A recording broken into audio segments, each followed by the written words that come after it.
तो ये road show आप देख रहे हैं किस तरह से यहाँ पर जो लोग हैं वो प्रधानमंत्री की एक छवि पाने के लिए पहले से मौजूद और प्रधानमंत्री भी उनका अभिवादन स्वीकार करते हुए नजर आ रहे हैं। काफ़ी महत्वपूर्ण ये पूरा रोड शो हो रहा है। प्रधानमंत्री नरेंद्र मोदी पश्चिम बंगाल का ये दौरा, सिलीगुड़ी में उनकी मौजूदगी ये दिखाती है और लोगों के प्रति जो उनका प्रेम भाव है वो किस तरह से है ये आप इन तस्वीरों के जरिए देख सकते हैं कि प्रधानमंत्री की एक छवि पाने के लिए लोग पहले से यहाँ पर मौजूद हैं और उनकी तस्वीर अपने फ़ोन में किस तरह से कैप्चर करते हुए नजर आ रहा है।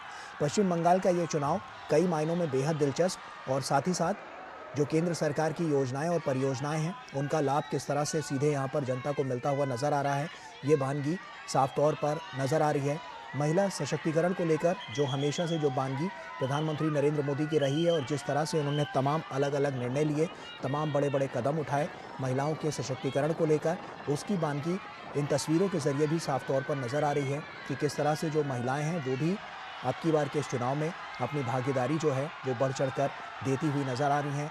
और प्रधानमंत्री नरेंद्र मोदी का ये दौरा कई मायनों में बेहद महत्वपूर्ण, तमाम ऐसे मुद्दे हैं जो यहाँ पर जो स्थिति हैं उन पर अपनी बात रखते हुए वो नजर आ रहे हैं। ऋषि हमारे सहयोगी हमारे साथ जुड़ चुके हैं। ऋषि, क्या स्थिति है वहाँ पर और प्रधानमंत्री का ये रोड शो कितना भव्य हो रहा है और किस तरह से लोगों के मन में क्या विचार हैं प्रधानमंत्री नरेंद्र मोदी को लेकर और साथ ही साथ वहाँ के स्थानीय मुद्दों को लेकर? देखिए, जिस तरीके से हम देख रहे हैं कि इस समय सिलीगुड़ी में प्रधानमंत्री नरेंद्र मोदी जनता से सीधे मुखातिब हो रहे हैं एक रोड शो के माध्यम से। वो जनता के बीच में ये उनका एक पुराना अंदाज है जिसमें कि वो कनेक्ट करते हैं जनता के साथ और जनता उन्हें निश्चित तौर से देखने के लिए, उनके साथ एक संवाद स्थापित करने के लिए इस तरीके के रोड शोज में शामिल होती है। और हमने देखा यहाँ पर तकरीबन 2 घंटे पहले से ही लोगों ने सड़कों के किनारे आगे किनारे खड़े होकर इस बात का इंतजार किया कि प्रधानमंत्री नरेंद्र मोदी कब यहाँ पर आएंगे। तमाम हमारी महिलाओं से बात हुई, उनके बीच में एक कौतूहल था कि प्रधानमंत्री जब आएंगे तो वो किस तरीके से उनका अभिवादन करेंगी। तमाम लोग यहाँ पर अपने साथ फूल भी लेकर आए हुए थे और उनके अभिवादन के लिए जो उनके बीच में उत्साह था वो देखते ही बनता था। और निश्चित तौर से सिलीगुड़ी में इस समय जो हमने देखा कि जो बिहारी मोड़ से लेकर शिव मंदिर मोड़ तक का जो इलाका है इसके बीच में प्रधानमंत्री ने अभी अपने लोगों के बीच में सीधा संवाद किया है और उनके साथ संवाद कर रहे हैं। और इस संवाद की एक ही भाषा है लोगों के साथ जुड़ने की, उनकी जो मुद्दे हैं चुनाव के दौरान खास तौर से उनको समझने की।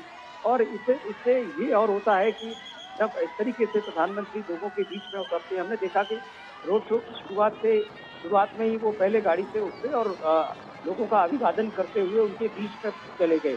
तो ये निश्चित तौर से प्रधानमंत्री का लोगों के साथ जो एक तालमेल है उनसे संवाद करने का, वो यहाँ पर दिखाई दिया।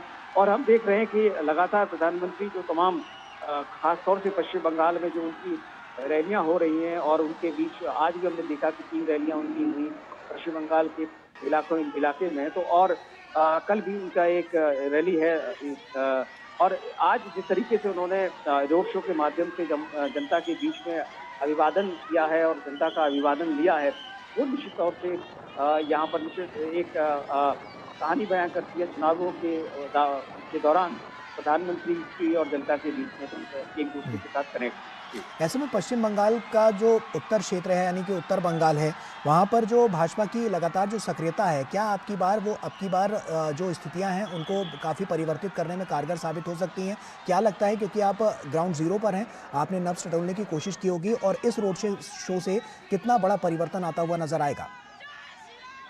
देखिए, जहाँ तक उत्तरी पश्चिम बंगाल की बात करें तो इस इलाके में पिछले 2 चुनावों से लगातार बीजेपी का जो प्रदर्शन है बहुत शानदार रहा है। जी। और अगर हम देखें पिछले 2001 के चुनाव में भी अगर वो अपने प्रतिद्वंदी को पूरी तरीके से हराने में कामयाब रहे तो वो यही इलाका था। आधे से अधिक सीटें यहाँ पर बीजेपी ने जीती थी। और इस बार भी बीजेपी की पुरजोर कोशिश है कि वो इस बार न सिर्फ उसको बढ़त को बनाए रखे बल्कि और ज्यादा उसमें उन्हें सफलता हासिल हो। और इसी तरीके से हम देख रहे हैं कि लगातार जो बड़े बड़े नेता हैं उनके यहाँ पर रैलियां हो रही हैं, जनता से संवाद हो रहे हैं। हमने देखा है तमाम बड़े नेता आए हैं, लेकिन प्रधानमंत्री इस तरीके से अभी सिलीगुड़ी में कल एक जनसभा को संबोधित करेंगे और आज एक रोड शो के माध्यम से जनता के बीच में आज पहुंचे हैं। तो निश्चित तौर से जनता इससे प्रभावित होती है और उन्हें लगता है कि प्रधानमंत्री की मनोदशा और उनकी स्थिति को समझने के लिए, उनके बच्चों को समझने के लिए उनके बीच में आए। ऐसे में ऋषि सवाल ये भी है कि केंद्र सरकार की योजनाएं हैं जो लगातार लोगों तक पहुंच रही हैं, जो तस्वीरें भी बता रही हैं कि लोग कितना बढ़ चढ़कर यहां पर प्रधानमंत्री के स्वागत के लिए पहले से पहुंचे हुए हैं और जोरदार तरीके से उनका स्वागत करते हुए नजर आ रहे हैं। ऐसे में इंफ्रास्ट्रक्चर, कनेक्टिविटी और विकास की जो धारा है वो पश्चिम बंगाल के लोगों को कितना प्रभावित कर रही है? देखिए, यहाँ पर जिस तरीके से भारतीय जनता पार्टी की पिछले चुनावों में जो परफॉर्मेंस थी, उन्होंने तकरीबन 87 सीटें जीती थी और इस बार जिस तरीके से उनकी पुरजोर कोशिश है, जो उनका मेन मुद्दा है, डेवलपमेंट के मुद्दे पर ही बीजेपी इन चुनावों में भी पश्चिम बंगाल में अपने आप को आगे लेके जा रही है और उनका सीधा कहना है कि केंद्र की सरकार और राज्य की सरकार मिलकर जो एक प्रभावशाली डेवलपमेंट का जो कंसेप्ट है उसको आगे बढ़ा सकते हैं। और उनका बार-बार आरोप है कि जो वर्तमान सरकार है कि वो डेवलपमेंट की जो तमाम योजनाएँ हैं, खास तौर से केंद्र से द्वारा संचालित योजनाएँ हैं या केंद्र के द्वारा जो पैसा भेजा जाता है उसका सही रूप से प्रयोग नहीं। इस तरीके से तमाम आरोप बीजेपी इन चुनावों के दौरान अपने प्रतिद्वंदियों पर लगा रही है। लेकिन निश्चित तौर से बीजेपी की पुरजोर कोशिश है कि इन चुनावों में अपने आप को सशक्त तरीके से प्रदर्शित किया जाए और उसी सशक्त प्रदर्शन का एक और प्रदर्शन है जिसमें कि प्रधानमंत्री आज हमने देखा कि वो जनता से सीधे जुड़े और एक रोड शो के माध्यम से उनका अभिवादन स्वीकार किया। जी। ऐसे में ये जो रोड शो है ये आपको क्या लगता है ऋषि, कितना बड़ा बदलाव लेकर आएगा? क्योंकि लोगों से कनेक्ट होने की बात प्रधानमंत्री हमेशा से करते रहे हैं और वो उनसे कनेक्ट भी रहते हैं। वहाँ के भी जो स्थानीय लोग हैं वो भी इस बात को मानते हैं और कई अलग-अलग प्रतिक्रियाएं, जो रिएक्शंस निकल कर आए थे वो भी हमने सुने थे कि लोग वहाँ के क्या कुछ चाह रहे हैं और किस तरह से जो प्रधानमंत्री है उनके आगमन को लेकर तैयारियां भी चरम पर थी। इस रोड शो से आपको क्या लगता है कि इस रोड शो से क्या कुछ बड़ा बदलाव देखने को मिल सकता है और लोगों के मन में, लोगों के जो भाव है वो किस तरह से प्रधानमंत्री के लिए निकलता हुआ नजर आ रहा है? देखिए, इस तरीके से हम देखते हैं कि जब किसी बड़े नेता का शीर्ष नेतृत्व की ओर से जनता के बीच में अपनी पार्टी और अपनी विचारधारा को लेकर वो जनता के बीच में पहुंचते हैं, तो निश्चित तौर से उसका एक प्रभाव होता है। और हमने देखा है कि प्रधानमंत्री मोदी का ये प्रचार करने का एक तरीका रहा है, उनकी एक शैली रही है और जी। इस शैली को इस समय हम एक बार फिर से देख रहे हैं सिलीगुड़ी के पश्चिम बंगाल में, जिस तरीके से जो उत्तरी पश्चिम बंगाल का इलाका है और ये एक बहुत ही जिसे कहें ऐसा इलाका है जिसमें देश भर के तमाम लोग यहाँ पर रहते हैं। हर जगह का इंसान यहाँ पर रहता है। एक तो इस सिलीगुड़ी में जिस तरीके से पर्यटन से जुड़े हुए तमाम जो कामकाज हैं वो तो हैं ही, लेकिन साथ ही साथ यहाँ पर जो तमाम मूवमेंट है जो व्यापारिक गतिविधियों का वो काफ़ी ज़्यादा रहता है। तो हमने देखा है यहाँ पर तमाम, चाहे वो बिहार के लोग हों, उत्तर प्रदेश के लोग हों, पंजाब के लोग हों, राजस्थान के हों, गुजरात के लोग हों, हर हर जगह के लोग यहाँ पर हैं और जिस तरीके से यहाँ की एक संस्कृति है, मिली-जुली संस्कृति, वो भी यहाँ पर दिखाई देती है। तो इस इलाके से एक नया संदेश भारतीय जनता पार्टी देना चाहेगी क्योंकि इस इलाके में उन्होंने अपनी जीत दर्ज की है। उन्होंने अपनी लोकसभा सीटें इसी इलाके से निकाली हैं हम्म। और एक एक उनका ये एक गढ़ बनता जा रहा है, बल्कि बन चुका है कि इस इलाके में भारतीय जनता पार्टी का जो प्रभाव है दिनों-दिन बढ़ा ही है।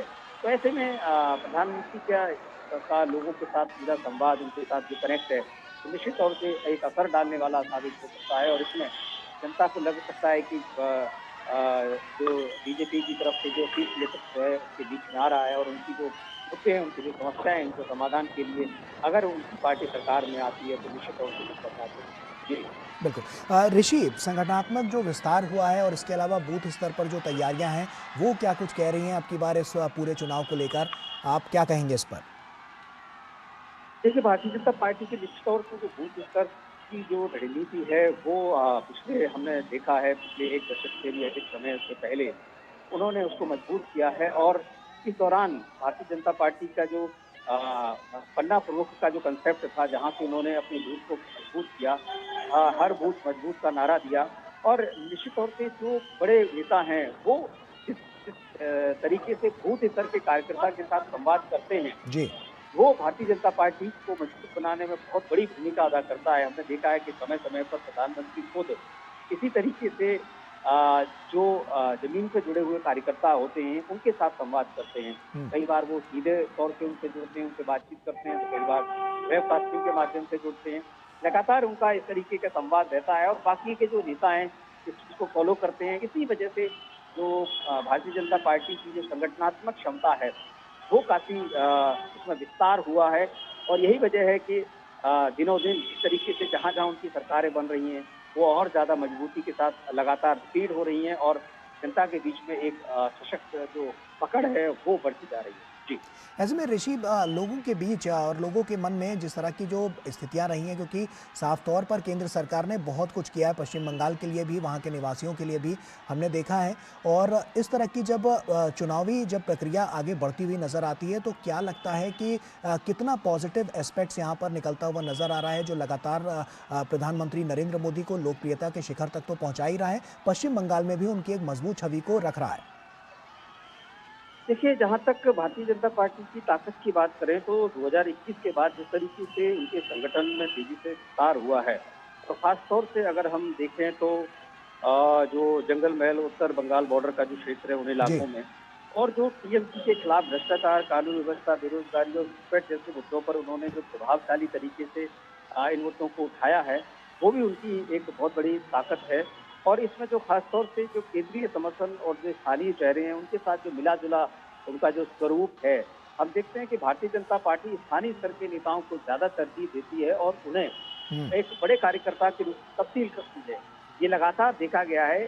भारतीय जनता पार्टी सिर्फ ऊपर से नहीं बल्कि नीचे से भी अपने आप को मजबूत करते हुए संगठनात्मक विस्तार करती है।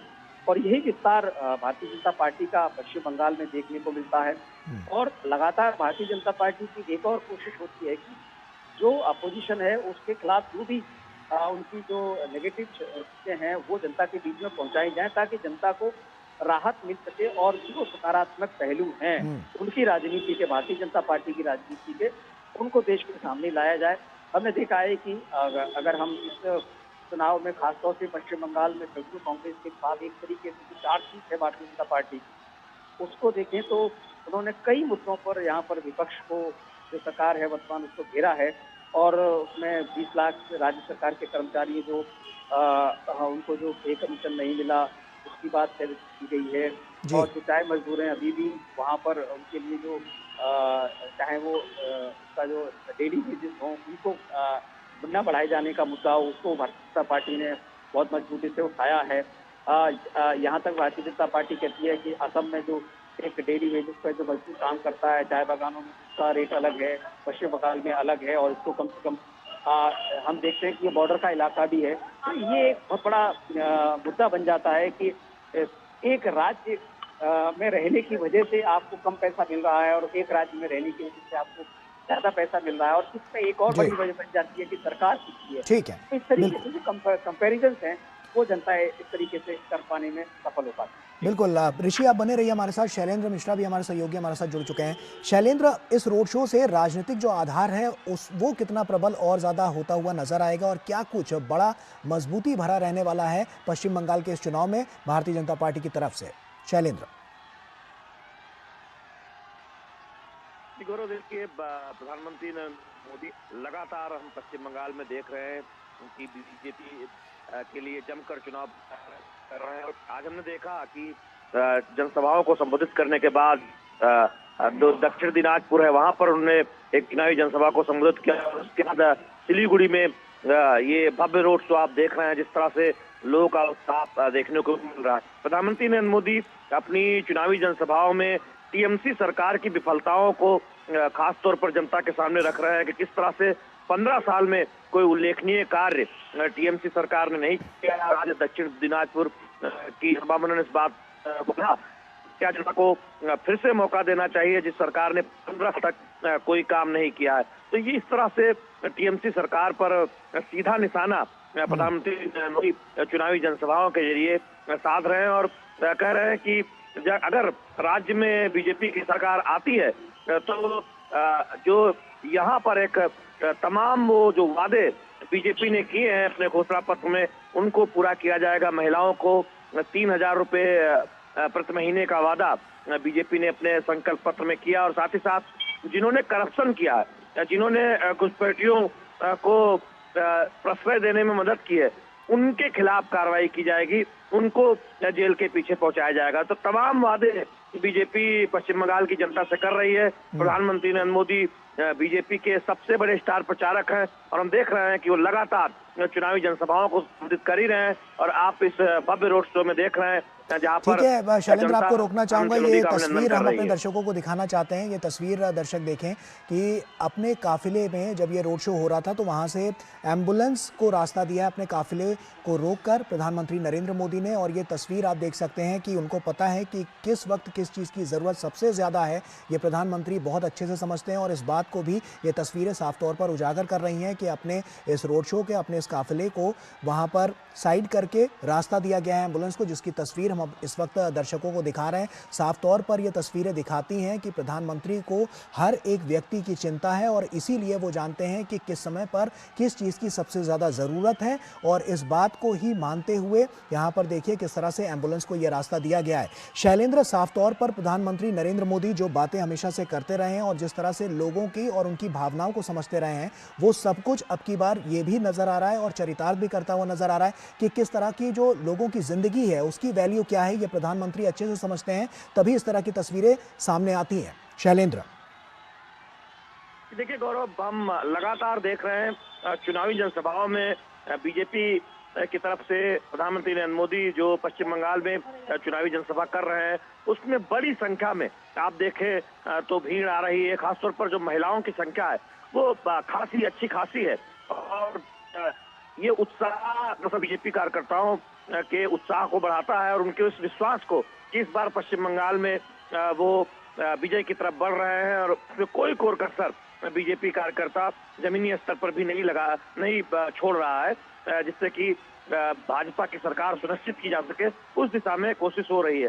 निश्चित तौर पर हम जानते हैं कि पश्चिम बंगाल में पिछले 15 सालों से आप देखें तो टीएमसी की सरकार है ममता बनर्जी की अगुवाई में, तो सरकार की जो तमाम विफलताएं रही है और खासतौर पर ऐसे कई घटनाएं हुई पश्चिम बंगाल में जिससे टीएमसी सरकार पर विफलता के आरोप लगे, उन घटनाओं में जो दोषी थे उनको बचाने के आरोप लगे, हीला हवाली के आरोप लगे। और हमने आंदोलन भी देखे पश्चिम बंगाल में जब टीएमसी सरकार पर तमाम आरोप लगे और पश्चिम बंगाल की सरकार को, टीएमसी सरकार को बैकफुट पर आना पड़ा। तो हम देख रहे हैं कि चुनावी जनसभाओं में बीजेपी इसे जोर शोर से उठा रही है कि यहाँ भय का राज है और अब चुनाव के बाद भय का राज यहाँ से खत्म हो जाएगा, भरोसे की सरकार बनेगी और तमाम उन वादों को पूरा करेगी जिनको बीजेपी ने अपने संकल्प पत्र में प्रमुखता से सामने रखा है। चाहे वो घुसपैठियों को बाहर करने की बात हो या फिर जिन्होंने घुसपैठियों को प्रश्रय दिया है उनको एक तरह से देखें तो उनके खिलाफ कार्रवाई करने की बात हो,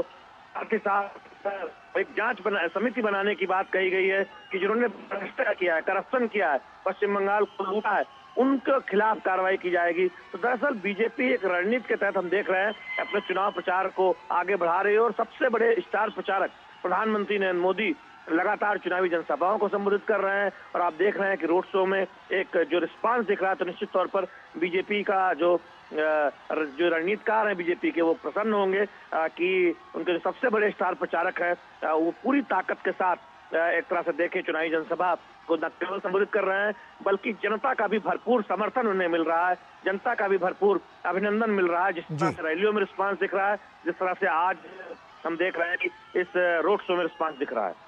बिल्कुल शैलेंद्र, बने रहिए आप हमारे साथ। ऋषि भी लगातार जुड़े हुए हैं। ऋषि, जन विश्वास से जन समर्थन साफ तौर पर देखा गया है कि तमाम ऐसी योजनाएं, परियोजनाएं सीधे तौर पर चलाई गई जिनसे सीधा लाभ लोगों को मिलता हुआ नजर आया है। क्या कुछ बड़ा बदलाव अब की बार पश्चिम बंगाल की हवा में नजर आ रहा है? क्या कुछ वहां पर चल रहा है? क्या कुछ मौजूदा स्थिति स्थानीय निवासियों के द्वारा कही जा रही है और उन्हें बताया जा रहा है? ऋषि,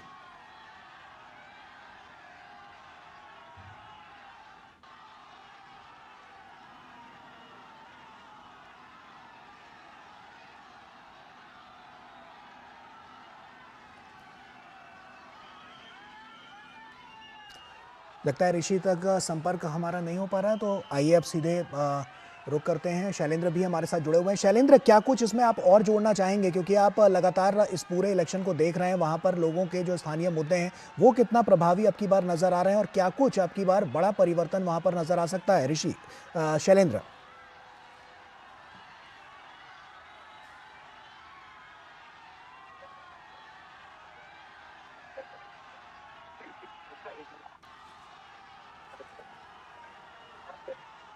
तो ये तस्वीरें हम आपको दिखा रहे हैं। ये तस्वीरें आप देख सकते हैं कि जब प्रधानमंत्री का काफिला आगे बढ़ रहा था रोड शो में, तो यहाँ पर जब एम्बुलेंस दाखिल होती है तो उसके बाद एम्बुलेंस को यहाँ पर रास्ता दिया जाता है और ये तस्वीर इसी की बानगी यहाँ पर पेश कर रही है। और अगर इस पूरे पश्चिम बंगाल के चुनावों को देखें तो तमाम ऐसे मुद्दे हैं जो अब की बार बड़े प्रभावी हैं और उसको लेकर भी जो तमाम तैयारियां वो साफ तौर पर नज़र आती हैं।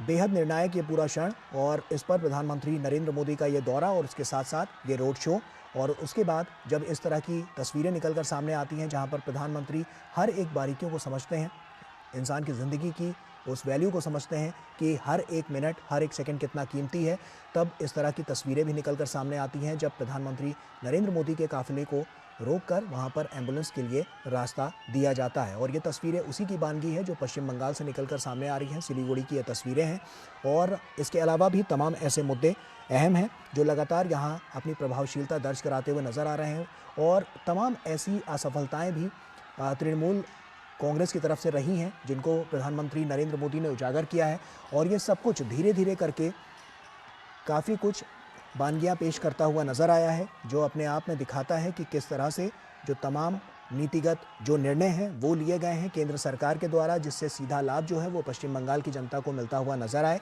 और इसीलिए सब कुछ होता हुआ नज़र आया है।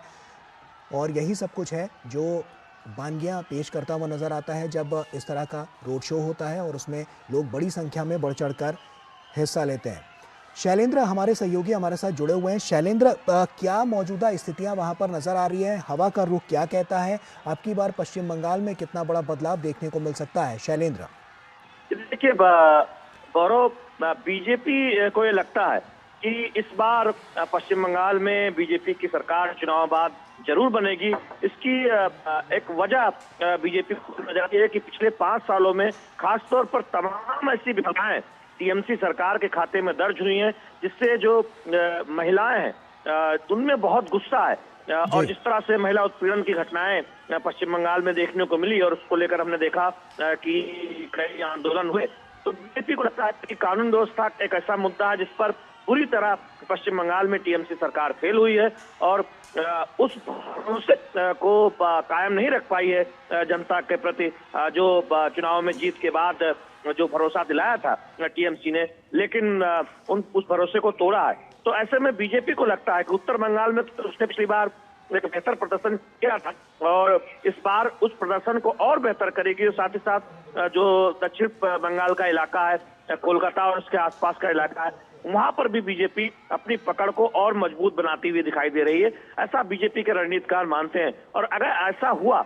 तो आप चुनाव बाद देखेंगे कि बीजेपी को उस की रणनीति के हिसाब से नतीजे आ सकते हैं। लेकिन सबसे बड़ी बात यह है कि हमें ये नहीं भूलना होगा कि चुनाव जब होता है तब हर राजनीतिक दल अपने दावे करते हैं और उसमें जो रिस्पांस होता है कई बार हम देखते हैं कि किसी एक राजनीतिक दल के फेवर में दिखाई भी देता है, लेकिन हमें इंतजार करना होगा। लेकिन अभी फिलहाल बीजेपी की जनसभाओं से ऐसा लगता है और खासतौर पर प्रधानमंत्री नरेंद्र मोदी की चुनावी जनसभाओं में जिस तरह का रिस्पांस दिख रहा है उससे निश्चित तौर पर बीजेपी के नेता, बंगाल के नेता उत्साहित है कि इस बार रुख बीजेपी के पक्ष में है, ऐसा उनका दावा है।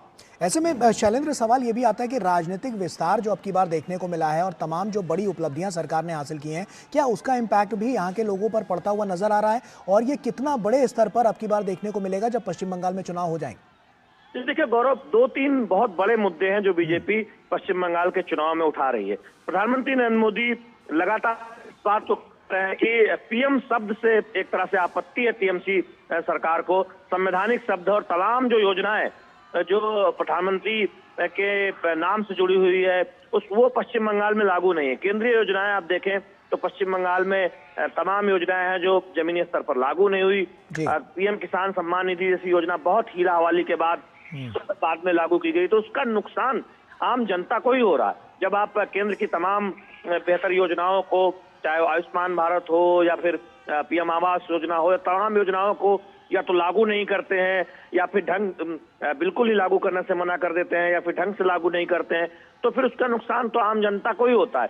तो इस बात को बहुत प्रमुखता से बीजेपी इस चुनाव में उठा रही है और साथ ही साथ यहाँ पर सरकारी कर्मचारियों का भी एक मुद्दा है जिसमें 7वें वेतन आयोग को लागू नहीं किया गया था।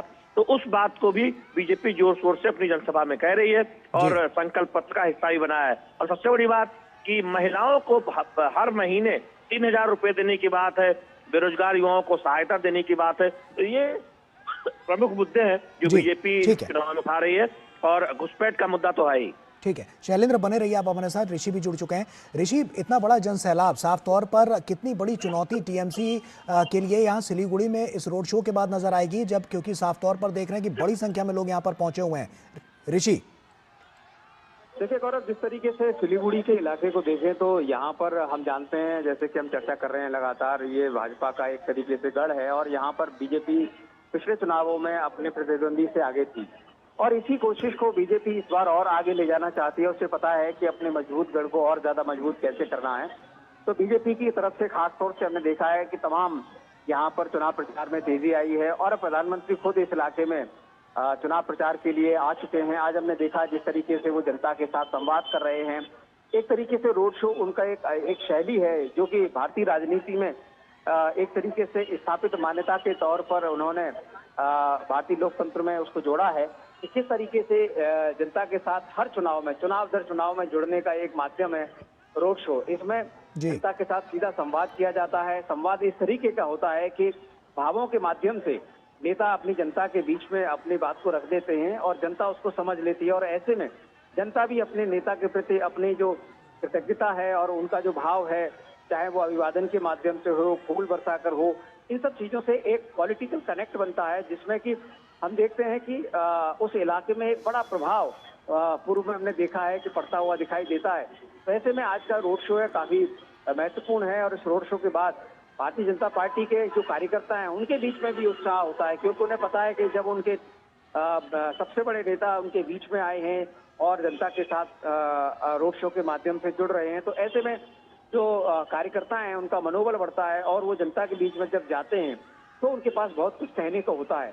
तो ये एक राजनीति में एक बड़ा पहलू होता है जिसमें कि आप अपनी बात को मजबूती के साथ रख पाने में अगर सक्षम हैं तो जनता जरूर आपकी बात को सुनती है और इसी बात को प्रधानमंत्री हर चुनावी माहौल में स्थापित करते हैं कि कैसे अपने कार्यकर्ताओं के बीच में जाकर उनको समझ देना है और उनको ये बताना है कि आप जनता के बीच में जाइए और जिस तरीके से काम करना है और जनता को भरोसा दिलाइए कि हमारी जो नीतियां हैं उनको सरकार कैसे पूरा करेगी और जो केंद्र में उनकी सरकार है उसका क्या प्रभाव पड़ेगा। ये जो डबल इंजन का जो कंसेप्ट है भारतीय जनता पार्टी ने भारतीय राजनीति में स्थापित किया है, उसको वो बार बार हर राज्य में प्रयोग में लाती है और इसका हमने देखा है कई बार उनको सफलता मिली है और इसी सफलता को और ज्यादा वो प्रभावी तरीके से हर राज्य में रख रहे हैं। पश्चिम बंगाल में पिछली बार भी उन्होंने रखा था, लेकिन इस बार उनकी रणनीति पहले से भी और ज्यादा सशक्त तरीके से जनता के बीच में जाने की है और वो चाहते हैं कि इस चुनाव में वो ऐसा प्रदर्शन करें जिससे कि डबल इंजन की सरकार बने, यानी कि भारतीय जनता पार्टी की सरकार पश्चिम बंगाल में भी हो और केंद्र में भी हो। इसी कंसेप्ट को जनता के बीच में रख रहे हैं। गौरव, बिल्कुल। शैलेंद्र, क्या बढ़ता हुआ भारतीय जनता पार्टी का ये जनाधार टीएमसी के लिए अब की बार बड़ी चुनौती पेश करता हुआ नजर आ रहा है? शैलेंद्र,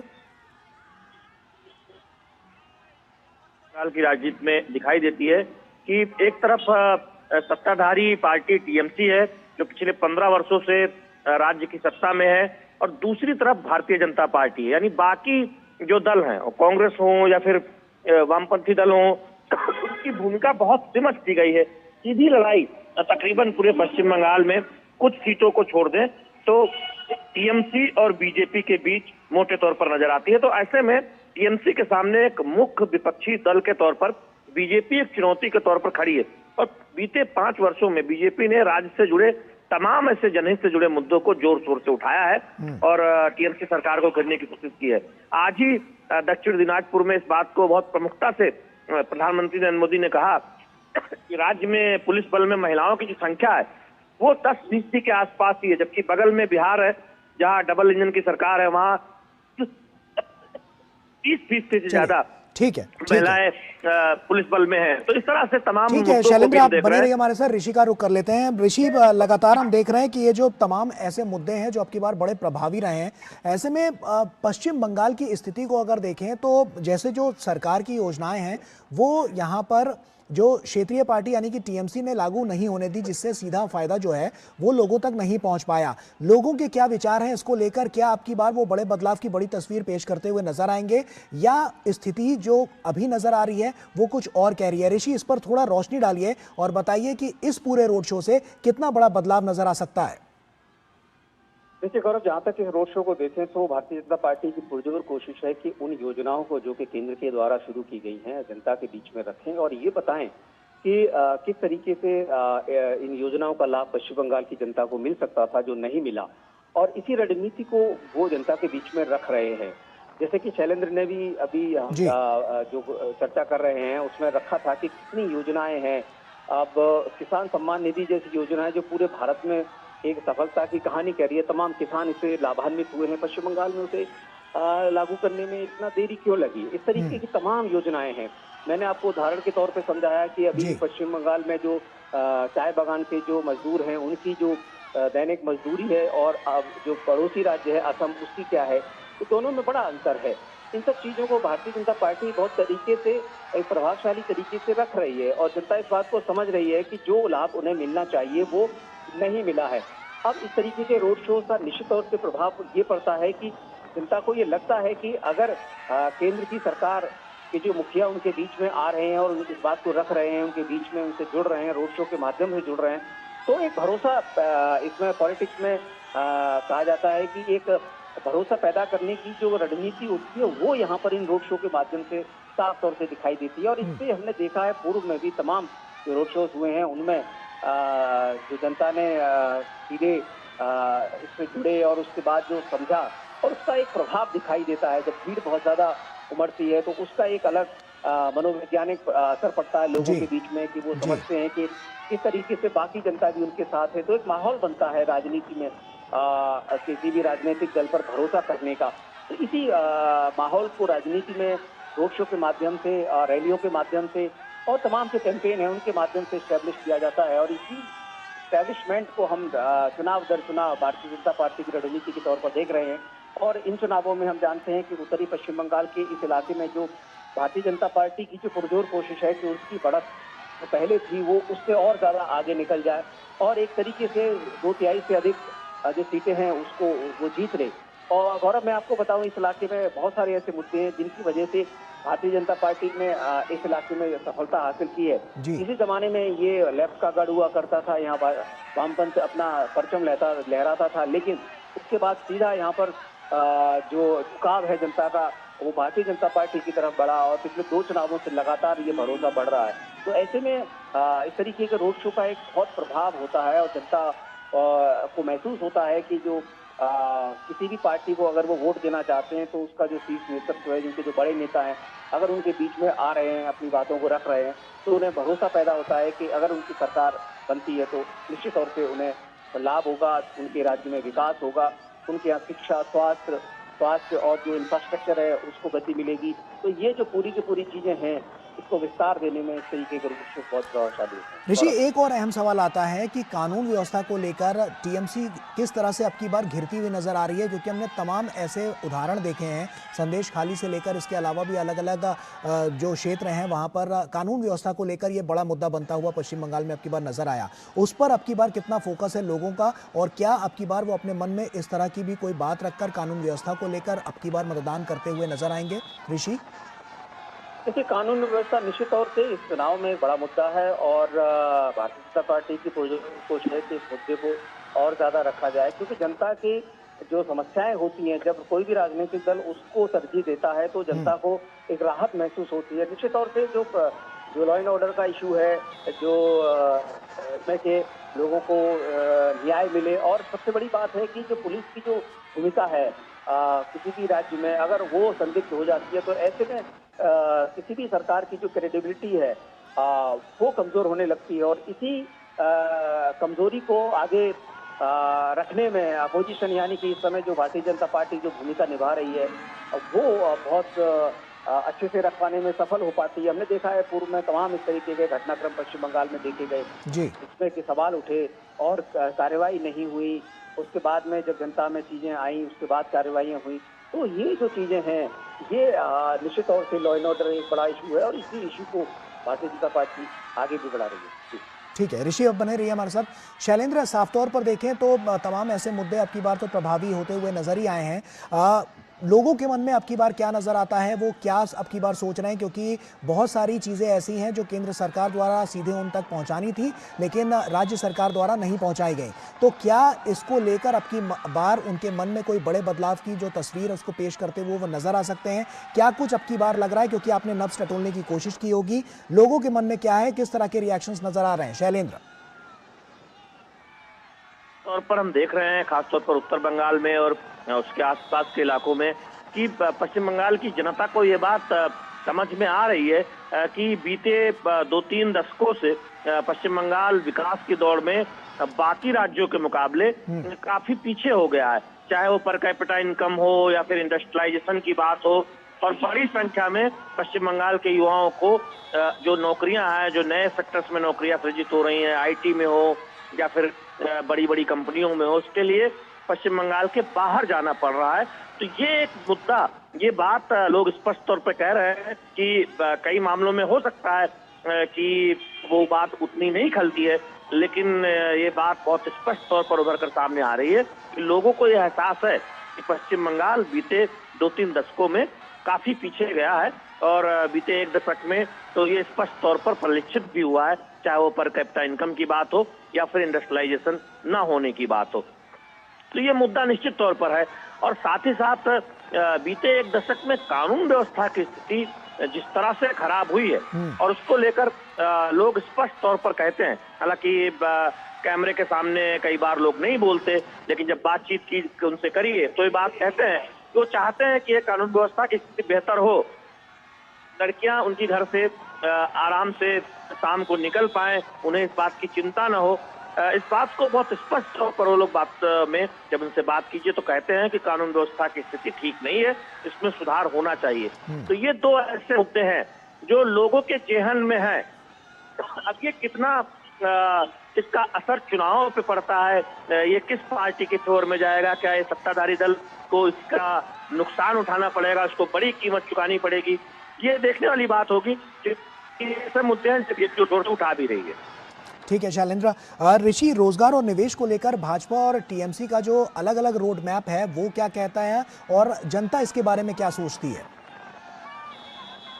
ऋषि, इस तरीके से अगर हम भारतीय जनता पार्टी की रणनीति को देखें तो निश्चित तौर से उनका रोड मैप यही है कि किस तरीके से राज्य में एक डबल इंजन सरकार के कंसेप्ट को रखकर और जो तमाम केंद्र की योजनाएं हैं उसके माध्यम से और जो तमाम अलग अलग तरीके से, अगर हम बात करें मैन्युफैक्चर की ही बात कर लेते हैं तो भारतीय जनता पार्टी 1 करोड़ जो लोगों को रोजगार देने का जो उन्होंने वायदा किया है वो बेहद महत्वपूर्ण है, क्योंकि हमने देखा है कि पश्चिम बंगाल में रोजगार को लेकर अब स्थितियां ज्यादा खराब होने लगी हैं।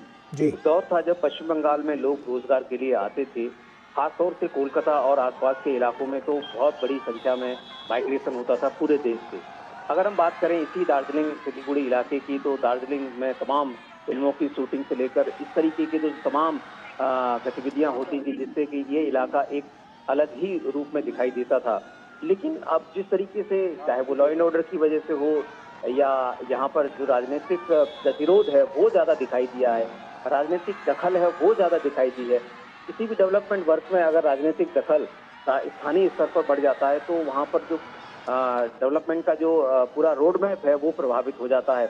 ऐसे में जो भारतीय जनता पार्टी की पुरजोर कोशिश यही है कि डेवलपमेंट के जो कंसेप्ट है उसको पब्लिक के बीच में रखा जाए और जो रोजगार के जो अवसर हैं उसको वो बहुत बड़ा मुद्दा बनाने की कोशिश में है और ये मुद्दा है भी, क्योंकि रोजगार एक ऐसा माध्यम है जिसके जरिए लोगों को अपनी आजीविका बढ़ाने में तो मदद मिलती है, लेकिन उससे देश की जो इकोनॉमिक पृष्ठभूमि है उसको भी आगे ले जाने में मदद मिलती है, क्योंकि जब लोगों की जेब में पैसा होता है तभी वो मार्केट की ओर रुख करता है और एक अलग जो डिमांड है वो मार्केट की वो क्रिएट होती है। तो ऐसे में इन सब चीज़ों को भारतीय जनता पार्टी अपने प्रभावी तरीके से रख रही है और जो उनका रोड मैप है डेवलपमेंट का, आम आदमी को राहत देने का, वो इन चुनावों में वो उसको एक मुद्दा बना रही है।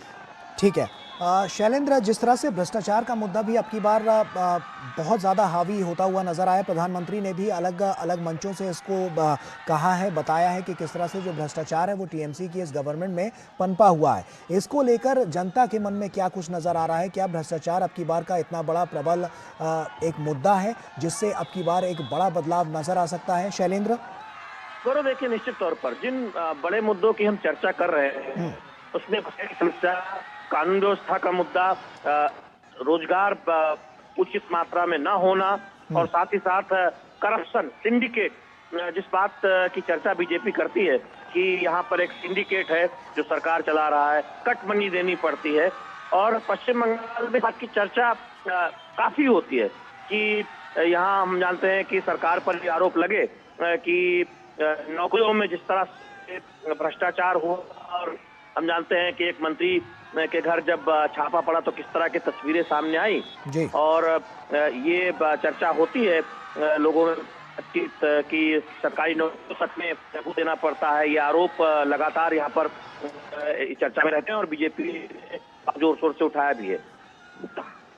निश्चित तौर पर ये मुद्दा है कि करप्शन एक बहुत बड़ा इशू है, और करप्शन के मुद्दे पर बीते वर्षों में काफी ऐसे मसले सामने आए हैं, चाहे वो पारदर्शी तरीके से सरकारी नौकरी ना मिलने की बात हो या फिर बड़े कई ऐसे मामलों में करप्शन की बात, तो निश्चित तौर पर एक अहम मुद्दा है।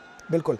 ऋषि, अब की बार जिस तरह से हम देख रहे हैं चुनावी अभियान जिस तरह से चलाए जा रहे हैं, ऐसे में कितनी बड़ी ऊर्जा अब की बार यहाँ से निकलती हुई नजर आ रही है? क्योंकि साफ तौर पर लोगों के मन में बहुत कुछ है, बहुत बड़े बड़े सवाल भी हैं। ऐसे में जो अब की बार का जो परिदृश्य है वो कितना बड़ा बदलाव नजर में आ सकता है और किस तरह से एक बड़े जो बदलाव की जो तस्वीर है वो पेश करता हुआ नजर आ सकता है? ऋषि। देखिए गौरव, जिस तरीके से भारतीय जनता पार्टी इस चुनाव में अपने आप को जनता के बीच में रख रही है, उसकी पुरजोर कोशिश यही है कि जो जनता से जुड़े हुए जो मुद्दे हैं, खासतौर से जो उनसे रोजी रोटी से जुड़े हुए मुद्दे हैं, उनकी सुरक्षा से संबंधित जो मुद्दे हैं, उनके रोजगार को बढ़ाने से संबंधित जो मुद्दे हैं, और इसके अलावा ऐसे मुद्दे जो उनको दखल देने वाले मुद्दे हैं। अब जैसे भ्रष्टाचार का मुद्दा है, लॉ एंड ऑर्डर का मुद्दा है, इसकी वजह से उन्हें परेशानी होती है। जो डेवलपमेंट वर्क हैं वो आगे नहीं बढ़ पाते हैं तो उसकी वजह से उनको परेशानी होती है। और इसमें जिस तरीके से रोजगार की अगर हम बात करें तो पश्चिम बंगाल से तकरीबन 6,500 के आसपास कंपनियां पश्चिम बंगाल छोड़ चुकी हैं। जी। ये इस तरीके के जो आंकड़े हैं वो ये दर्शाते हैं कि राज्य में किस तरीके से जो परिस्थितियां हैं वो हैं। और उसकी वजह से अगर हम बात करें भ्रष्टाचार के कारण करीब 26,000 नौकरियां भी रद्द हुई। तो ये नौकरियां क्यों रद्द हुई और इसमें सरकार की क्या भूमिका है? अब स्कूलों की बात कर लें तो तकरीबन 8,000 स्कूल बंद कर दिए गए। इससे जो महिलाओं के खिलाफ हैं अपराध हैं उसमें क्यों वृद्धि हुई और इन स्कूलों को बंद करने के पीछे मकसद क्या है? और जो कि अगर हम नौकरियों की और बात कर लेते हैं तो 30 लाख नौकरियां पहले जो नौकरियां उपलब्ध होती थी उससे कम क्यों हैं? तो ऐसे तमाम मुद्दे हैं जिनको कि भारतीय जनता पार्टी जनता के बीच में रख रही है और जनता को पता है कि जब उनकी बातें कोई रखता है तो उन पर असर पड़ता है इस बात का कि उससे समाधान कैसे हो। और इसी समाधान को एक राजनीतिक विमर्श के तौर पर भारतीय जनता पार्टी सरकार बनाने के बाद रख रही है कि वो किस तरीके से पूरा करेगी। अभी हाल ही में उन्होंने अपना जो मैनिफेस्टो जारी किया है उसमें उन्होंने तमाम वायदे किए हैं। उन वायदों में रोजगार एक बहुत बड़ा मुद्दा है, लॉ एंड ऑर्डर एक बहुत बड़ा मुद्दा है, और जो केंद्र की योजनाएं सीधे तौर से और केंद्र से आने वाले धन का सही उपयोग है, इस तरीके के तमाम मुद्दे वो अपने जनता के बीच में, चाहे वो चुनावी घोषणा पत्र हो या फिर उनके सीधे संवाद के माध्यम से जो है उसको रख रही है। बिल्कुल। ऋषि, सुरक्षा नीतियों को लेकर अब की बार ममता बनर्जी किस तरह से घिरती हुई नजर आ रही हैं? क्या ये भी अब की बार एक ऐसा बड़ा मुद्दा है जिससे अब की बार एक बड़ा फेरबदल नजर आ सकता है? बिल्कुल, देखिए, सुरक्षा निश्चित तौर से सुरक्षा एक ऐसा मुद्दा है जो कि हर इंसान को चिंतित करता है और उसको प्रभावित भी करता है। कोई भी व्यक्ति डर के साए में जीवन नहीं जी सकता है, और जब ये चीजें बढ़ने लगती हैं, बढ़ते बढ़ते हदें पार होने लगती हैं तो निश्चित तौर से वो ये चिंतन करने लगता है, मनन करने लगता है कि इससे निजात कैसे मिले। और निश्चित तौर से लोकतंत्र में एक ही तरीका होता है किसी भी समस्या से निजात पाने का, वो है सरकार बदलकर अपनी पसंद की सरकार चुनने का। और इसके लिए लोकतंत्र में चुनाव एक बहुत बड़ा माध्यम है, इसी माध्यम से हम अपनी सरकारों को बदल सकते हैं। तो ये जो तरीके हैं उसको भारतीय जनता पार्टी एक प्रभावी तरीके से रख रही है और एक विकल्प के तौर पर, एक मजबूत और सशक्त विकल्प के तौर पर इस समय वो भारतीय जनता पार्टी को प्रदेश की जो राजनीति है उसमें सरकार बनाकर रखना चाहती है। और इसमें जो केंद्र की राजनीति है, जो शीर्ष नेतृत्व है भारतीय जनता पार्टी के बड़े-बड़े नेता हैं, वो यहाँ के जो स्थानीय नेता हैं उनकी मदद कर रहे हैं। और इसमें हम चाहे देखें, चाहे शुभेंदु अधिकारी हो, शमिक भट्टाचार्य हो, दिलीप घोष हो, डॉक्टर सुकांत मजूमदार हो, शांतनी ठाकुर हो, ये जो स्थानीय स्तर पर पश्चिम बंगाल की राजनीति में भारतीय जनता पार्टी को एक संबल देते हुए एक बड़े नेता के तौर पर स्थापित हुए हैं, इनको भी निश्चित तौर से प्रधानमंत्री की इस तरीके की यात्राओं से मदद मिलती है, एक मनोबल मिलता है और जनता के बीच में जाकर ये कहने का भी अवसर मिलता है कि हमारे प्रधानमंत्री आपके लिए कितने चिंतित हैं। हम प्रधानमंत्री के आशीर्वाद से आपके बीच में काम करना चाहते हैं। जी। तो एक राजनीतिक माहौल बनता है और इस माहौल को बनाने के लिए चुनाव सबसे मुफीद समय होता है और इसी को इस समय हम कैंपेन के माध्यम से प्रधानमंत्री के जिस समय सिलीगुड़ी में है और रोड शो के माध्यम से उन्होंने इसी तरीके इसी संवाद को स्थापित करने की पुरजोर कोशिश की है। बिल्कुल। ऋषि, गरीब किसान और महिलाओं को अब की बार क्या उम्मीदें हैं कि जो सरकार बनेगी वो उनके लिए क्या कुछ करेगी जिससे उनके जीवन में एक बड़ा बदलाव आएगा? क्योंकि हमने देखा है कि विकास की बयार तो पूरे देश में नजर आ ही रही है, लेकिन पश्चिम बंगाल अभी भी उससे अछूता है। बिल्कुल, देखिए गरीब, किसान, मजदूर इनके लिए अलग-अलग road map Bharatiya Janata party ने रखे हैं। लेकिन उसमें भी सबसे महत्वपूर्ण पहलू ये है कि इस सब पूरे के पूरे अ, अगर हम परिप्रेक्ष्य को देखें तो इसमें जो डेवलपमेंट का जो कंसेप्ट है जिसमें सबका साथ, सबका विकास, सबका विश्वास का कंसेप्ट भारतीय जनता पार्टी का को आगे बढ़ा रही है और बिना किसी भेदभाव के डेवलपमेंट को आगे ले जाना चाहती है। राज्य में जो सबसे बड़ी चिंता है जो वर्तमान सरकार के काम तो यही है कि वो जो दावे करती है कि हमने विकास किया है, लेकिन इस विकास को जब सच्चे तरीके से देख लिया जाता है और जनता ये मानती है कि ये जो अपने सेलेक्टिव तरीके से इसको आगे बढ़ाया जाता है, कुछ ही लोगों तक उसका लाभ मिलते हुए दिखाई देता है। जो उनके कार्यकर्ता हैं, उनको लाभ बताया जाता है, जो उनका विरोध करते हैं, उनको नुकसान उन्होंने दिखाया है। जिसे समाज की नीति का एक ऐसा संकल्प दिखाई देता है जिसमें कि वो सबके साथ नहीं है।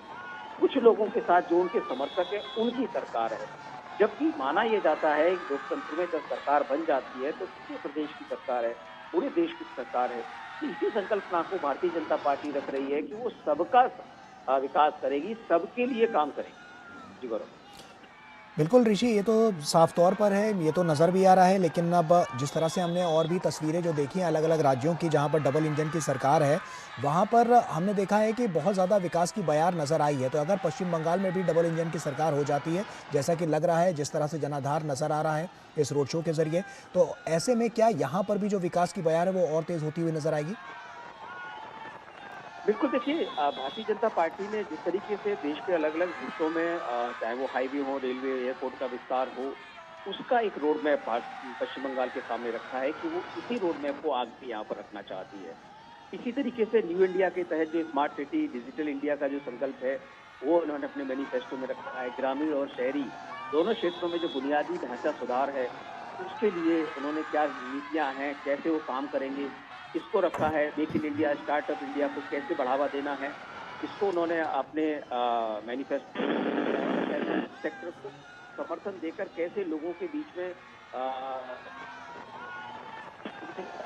जो बात है जैसे कि आपने कृषि और किसान को लेकर भी उनकी आय बढ़ाने पर जोर है, एमएसपी और कृषि सुधार के लिए उन्होंने उस पर जोर दिया है और गरीबों के लिए चाहे वो आवास योजना हो, उज्ज्वला योजना हो, योजना हो, इन सभी योजनाओं को अपनी योजनाओं में समाहित करके जो देश के अन्य हिस्सों में जो अच्छी सफलता के साथ आगे बढ़ रही हैं, उसको यहाँ पर भारतीय जनता पार्टी रख रही है। और अब बात करें शिक्षा की, तो शिक्षा नीति किस तरीके से नई शिक्षा नीति को लागू करना है, इसके डेवलपमेंट और बेरोजगार को किस तरीके से काम करना है, उसका एक रोड मैप उन्होंने इन चुनावों में रखा है। साथ ही साथ एक बहुत महत्वपूर्ण पहलू है कि राष्ट्रवाद और जो घुसपैठ है उससे रोकना, साथ ही साथ देश में एक नीतिगत विचारधारा के तौर पर काम करके, चाहे वो समान नागरिक संहिता हो, जनगणना नियंत्रण नीति हो और नागरिक संशोधन जैसे मुद्दे हों, इन सबको भी भारतीय जनता पार्टी अपने चुनावी एजेंडे में शामिल कर रही है और इसी के तहत उनको एक बड़ा समर्थन भी यहाँ पर मिलता हुआ दिखाई देता है। और इसी वजह से भारतीय जनता पार्टी के तमाम इलाके हैं जो इन सब चीज़ों से बहुत ज़्यादा प्रभावित हैं, वहाँ पर उन्हें पिछले चुनावों में भी सफलता मिली थी और इन चुनावों में भी बीजेपी की पुरजोर कोशिश है कि वो बहुत ज़्यादा मजबूती से उसको आगे बढ़ाकर और ज़्यादा उसे मजबूत कर पाए। ऋषि, घुसपैठियों को लेकर भी, एसआईआर को लेकर भी अब की बार हमने बड़ी हलचल देखी पश्चिम बंगाल में साफ तौर पर। क्या उससे भी अब की बार इस चुनाव में बड़ा प्रभाव पड़ता हुआ नजर आ रहा है? क्या बड़ी सारी चीजें प्रभावित होती हुई नजर आ रही हैं? देखिए, एसआईआर का प्रभाव जरूर होगा क्योंकि बड़ी संख्या में जिस तरीके से हम देखते थे, एक एक इंसान के 2-2, 3-3 जगह वोट होते थे और डुप्लीकेसी वोटिंग में बहुत ज़्यादा दिखाई देती थी और जो कई बार घुसपैठिए हैं जो बाहर से आकर यहाँ पर बस गए हैं, जिनके पास कोई उस तरीके का वैधानिक उनके पास अधिकार नहीं है कि वो यहाँ रहें और यहाँ पर वोट भी कर पाएँ। तो उन सब लोगों को जब एसआईआर के माध्यम से बाहर किया गया है तो निश्चित तौर पे उसका एक प्रभाव पड़ेगा कि वो लोग किसको वोट करते थे और जिसको वोट करते थे क्या उनको फायदा होता था बस्ती की। तो ये सब चीज़ें हैं, इसका एक प्रभाव जरूर दिखाई देता है। एसआईआर निश्चित तौर से चुनाव आयोग ने पुरजोर कोशिश की है कि इन चुनावों में किसी भी तरीके की हिंसा ना हो। उन्होंने 5 संकल्प दिए हैं पश्चिम बंगाल को कि किस तरीके से वो अलग अलग तरीके की जो बूथ कैप्चरिंग जो संकल्प हुआ करते थे पश्चिम बंगाल में, उसको इस बार वो रोकेगी। चाहे वो छापा वाली रणनीति हो, चाहे वो साइंटिफिक रिगिंग की रणनीति हो, चाहे वो लोगों को घरों से न निकलकर उनको उन्हीं के इलाके में कैद करके उनके वोट डालने की रणनीति हो।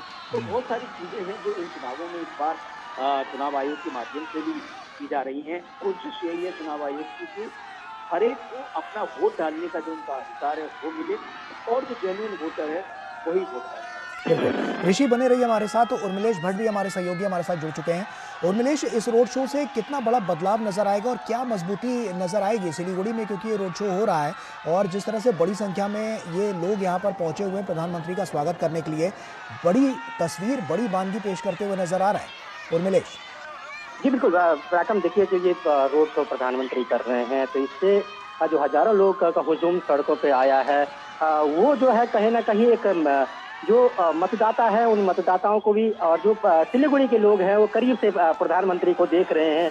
क्योंकि देखिए जितने भी अभी तक प्रधानमंत्री की बात जो है आज की करें तो आज जो प्रधानमंत्री लगातार 3 सभाएं की और तीनों सभाओं में जो भीड़ उमड़ के आई है, तमाम जो मुद्दे पश्चिमी बंगाल के प्रधानमंत्री ने उठाए हैं, उसके अलावा ये कह सकते हैं कि यहाँ पर तमाम जो लोग आए हैं तो वो एक झलक देखने के लिए काफी उत्सुकता उनमें दिखाई दे रही थी। इस तरीके से हमने देखा है क्योंकि जिन जिन रैलियों को मैंने कवर किया है प्रधानमंत्री की पश्चिम बंगाल में, उनमें हजारों की संख्या में लोग आए थे और उस भीड़ की जो है शायद ही इतना बड़ा हुजूम किसी अन्य रैली में देखने को मिला पश्चिम बंगाल की।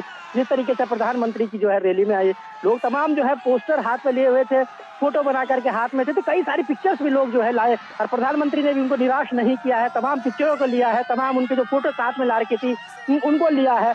और जो ये रोड शो है ये कहीं ना कहीं एक पश्चिमी बंगाल के जो मतदाता है उनके लिए भी एक संदेश है।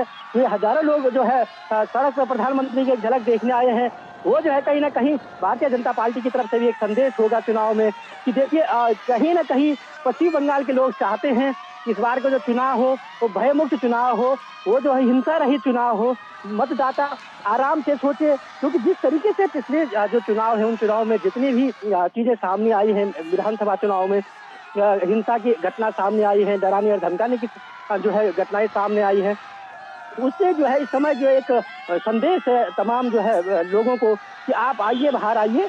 देखिए हजारों की संख्या में लोग आ रहे हैं तो इस बार उम्मीद की जा रही है, जिस तरीके से निर्वाचन आयोग ने भी कहा है कि भयमुक्त चुनाव होगा, हिंसा मुक्त चुनाव होगा, आप जो है अपने पसंदीदा कैंडिडेट को वोट दे सकते हैं। तो ये पूरा हुजूम दिखाता है कहीं ना कहीं कि जो पश्चिम बंगाल की तस्वीर है वो तस्वीर है कि इस समय जो है पश्चिम बंगाल में ऐसा नहीं है कि लोग भयमुक्त हों, हिंसा के उसमें जाएं। ये भी कह सकते हैं आप कि कहीं ना कहीं ये रोड शो एक मैसेज है पश्चिम बंगाल की जनता के लिए या जो मतदाता हैं उनके लिए कि देखिए ये जो है एक तस्वीर है जिस तस्वीर ने साफ कर दिया है कि पश्चिमी बंगाल की जनता अब जो है तमाम जो विकास कार्य है उन विकास कार्यों पर मोहर लगाएगी, विकास के प्रति जो है प्रतिबद्ध है। क्योंकि देखिए जिस तरीके से यहाँ पर लगातार अपने रैलियों में भी प्रधानमंत्री ने जो है कहा है, प्रधानमंत्री ने कहा है कि घुसपैठिए वाला मुद्दा उठाया है, यहाँ पर जो कटाव है, जो नदी से कटाव होता है उस मुद्दे को उठाया है। ऐसे कई विकास कार्यों के मुद्दे को उठाया है जो होने चाहिए थे और अभी तक नहीं हो पाए हैं राज्य सरकार की तरफ से। तो निश्चित तौर से इस समय लोगों को एक बड़ी उम्मीद है जो इस रोड शो है या ये कह सकते हैं प्रधानमंत्री से कि अगर जो है एक नई सरकार आती है यहाँ पर पश्चिमी बंगाल में, क्योंकि एक लंबी अवधि होगी है इसको, 15 साल जो है ममता बनर्जी की सरकार, उससे पहले जो वाम मोर्चा थी उसकी सरकार हो गई, तो एक जो है लंबी जो है अवधि की सरकार यहाँ पर रह गई है। इस सरकार के कई सारे जो है ये कह सकते हैं एंटी इनकम्बेंसी भी यहाँ पर है। तो तमाम लोगों के मन में ये है कि उनको विकास चाहिए, उनको रोजगार चाहिए, उनको कहीं ना कहीं उनकी जो पेयजल जो पानी है, शुद्ध पानी, उसकी जरूरत है। तो इस तरीके से कह सकते हैं कि एक बड़ा जो है यहाँ पर बदलाव लोग चाहते हैं। हालांकि देखना होगा कि मतदाता क्या करते हैं, लेकिन इस बार जो हुजूम सिलीगुड़ी की सड़कों पे दिखाई दे रहा है वो जोश में है, उत्साह में है और उसके अंदर एक कहीं ना कहीं प्रधानमंत्री को एक झलक देखने के लिए वो जो है बेताब है। पराक्रम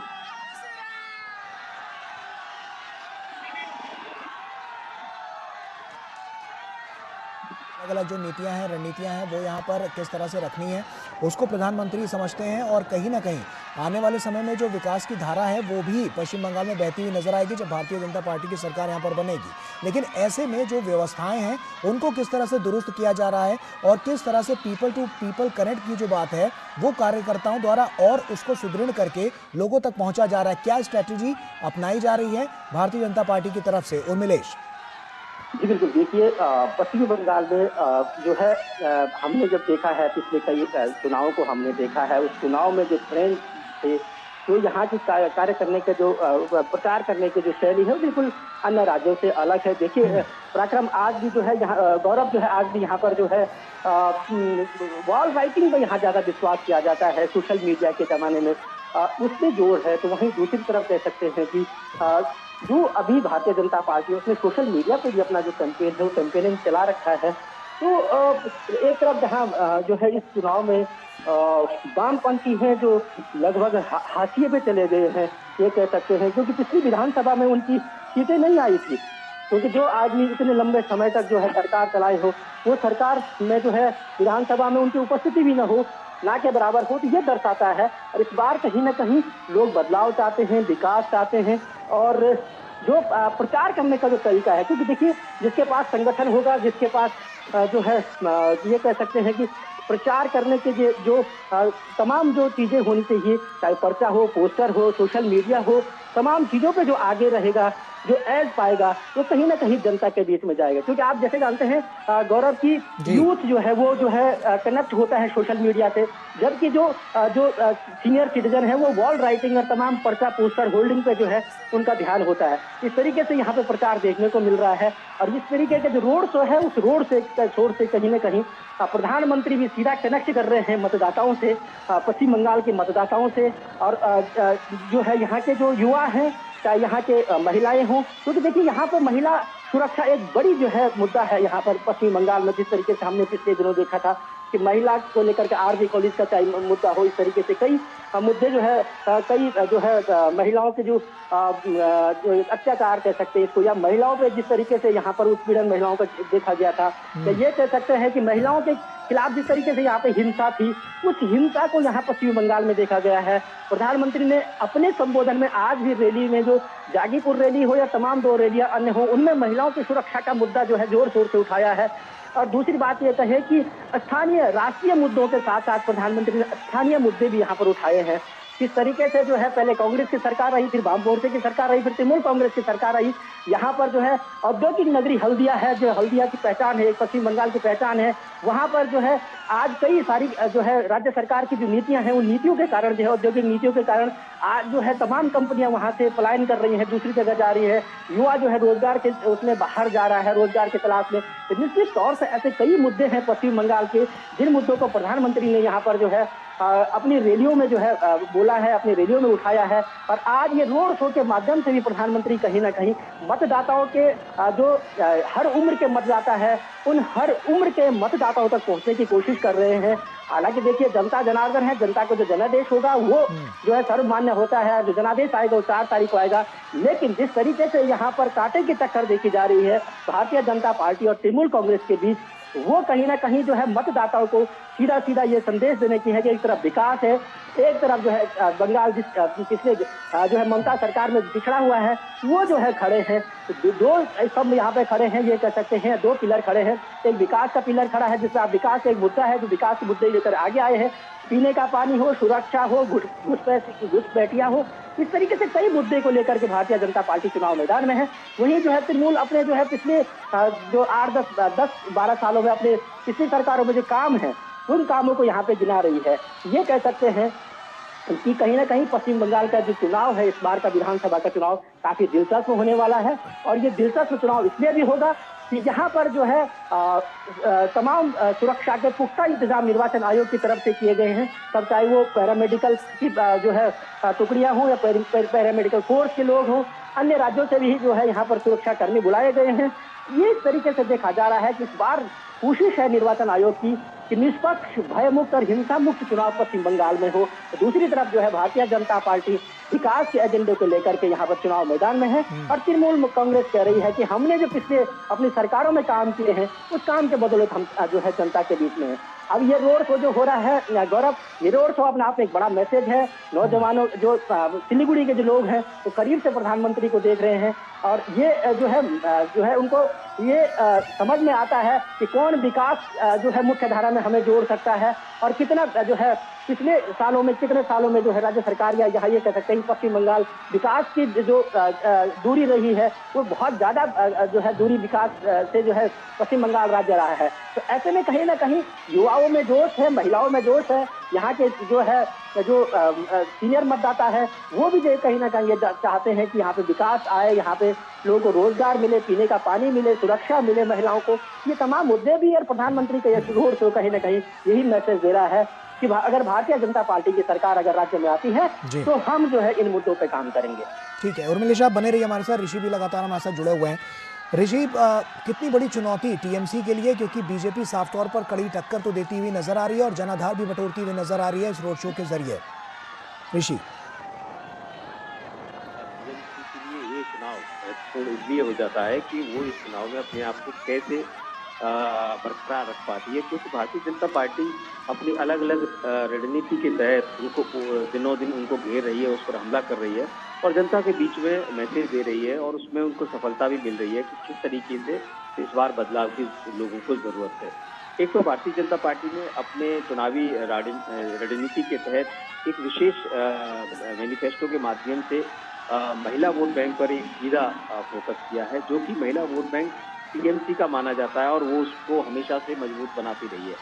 ये जो सीधी चुनौती है इस वोट बैंक पर के लिए जो तमाम योजनाएं रखी हैं, चाहे वो उसमें 3000 रुपये की जो योजना है वो उनको देने की हो, या फिर जो टीएमसी की जो वेलफेयर पॉलिटिक्स है उसको चुनौती देने की जो रणनीति है, जिसमें कि सुरक्षा, पहचान और कैश ट्रांसफर का जो कॉम्बिनेशन है वो बहुत महत्वपूर्ण है। इससे अगर महिला वोटरों के बीच में बीजेपी के पक्ष में कोई बात बनती है तो ये टीएमसी के लिए बहुत बड़ी चुनौती बन सकती है। दूसरी बात, जिस तरीके से एक बाहरी वर्सेस बंगाली नैरेटिव को काउंटर करने के लिए इस बार बीजेपी ने रणनीति बनाई है, वो उसके लिए बहुत बड़ी चुनौती है। और इस चुनौती से, क्योंकि टीएमसी ये कहती रही है कि बीजेपी बाहरी है, बंगाली नैरेटिव खड़ा करती है, लेकिन अब जब कोई पार्टी लगातार किसी राज्य में अपनी उपस्थिति को अपने ही स्थानीय नेताओं के माध्यम से मजबूती के साथ आगे बढ़ाती है, तो उस पर ये आरोप बिल्कुल पूर्णतः लागू नहीं हो सकता है। दूसरा, उत्तर बंगाल में जो उनका गढ़ बन चुका है, वो दार्जिलिंग के लिए एक स्थायी जो राजनीति का जो समाधान है वो यहाँ पर उन्होंने रखा है अपनी सियासत में। और उत्तर बंगाल के लिए एक अलग फोकस की भी बात की है।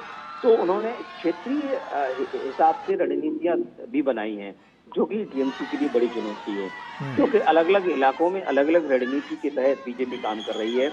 जो पश्चिम बंगाल के जो सीमावर्ती इलाके हैं, जो बॉर्डर के इलाके हैं, वहाँ पर रणनीति अलग है।